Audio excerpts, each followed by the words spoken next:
अस्सलाम वालेकुम। तो अपने चैनल के साथ हाजिर, उम्मीद करते हैं कि आप भी खैरियत होंगे। आज हमारा व्लॉग है कुछ कुकिंग के ऊपर, तो हम आपको दिखाते हैं कि हम आज क्या बना रहे हैं। तो आप फल देखकर समझ गए होंगे कि आज हम क्या बना रहे हैं। तो आज हम बना रहे हैं फ्रूट चाट। तो आप ये देख रहे हैं, ये सारे फल हैं हमारे पास।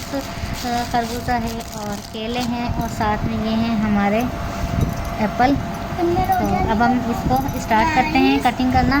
ये देखिए मेरा सेब। आज मैंने रोजा रखा है और मैंने पूरा दिन कुछ भी नहीं खाया। चलो सही, अब हम स्टार्ट करते हैं। तो भी बस आप देख रहे हैं, अभी हमने इसमें खरबूजे जो है वो कटिंग कर लिया है। केले ये हैं हमारे, केले जो हैं हल्के हल्के से लगे हुए हैं। तो अब हम इसके बाद केले कटिंग कर रहे हैं। तो फाइनली हमारी चाट जो है वो कटिंग हो गई है। अब हमने इसमें डालनी है क्रीम। तो अब हम क्रीम को बीट करके फिर हम इसमें डाल देंगे।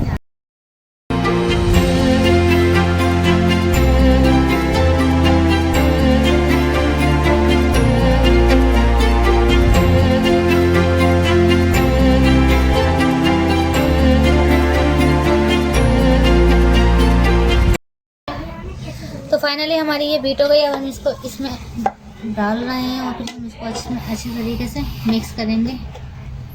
जाम शीरी हमने इसमें डाल दिया है। तो गाइस ये हमने मिक्स कर लिया। इसमें अभी एक चीज़ जो है इसकी वो रह गई है। अभी हम आपको बताते हैं कि इसमें जो खास चीज़ है वो क्या रह गई है। तो हमने इसमें डाले हैं रेड बीन्स, लाल लोबिया। तो ये आपको पता है कि वैसे भी बहुत ज़्यादा फायदेमंद होता है, तो बच्चे चाट में शौक से खाते हैं।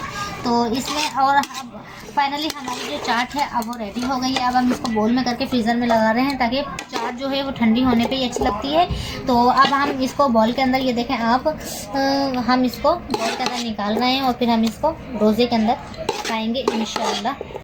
जो है वो चाट है, आप देखें फ्रूट चाट जो है वो रेडी हो गई है। आप देखें कितनी यम्मी लग रही है। अभी तो खैर हमारा रोज़ा है, तो इस साल में हम इसको नौश फरमाएंगे। तो आप लोग भी इसी तरह से चाट बनाएं, अपनी फैमिली को भी खिलाएं और ख़ुद भी खाएं। तो इसी के साथ अल्लाह हाफिज़।